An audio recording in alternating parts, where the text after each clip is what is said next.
Hello, I'm Gautami. In this video, we'll learn about sharing a bundle. Sharing of the bundle is managed in the sharing tab. So this is my bundles page, and when you go to the sharing tab, so you can manage the sharing of the bundle here. You can share your bundle with other accounts using the sharing option and allow them to install and use your assets. So here there is a sharing option share bundle. So you can provide you provide the account IDs for whom you wanted to share the bundle. So the sharing tab lists all accounts with which the bundle is shared along with some information. So once after you share the bundle, so this is something how it looks like.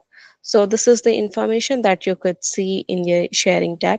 So the first is account ID. So account ID that this bundle is shared with and shared by. So here you'll get the email address of the user within this account who shared the bundle with this specified account ID. So if you have shared the bundle, so you can view your email ID here and date. So the date on which the bundle was shared. So I have shared a bundle today, so it's showing today. So if you have shared it some other day, so you'll see the date here.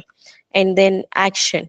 So it is an option to remove the ability for the specified account to access the bundle that was added to this table with the share bundle tab on this page.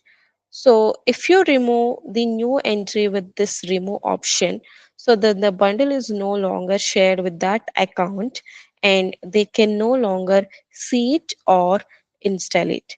So this is about all about the sharing of the bundle.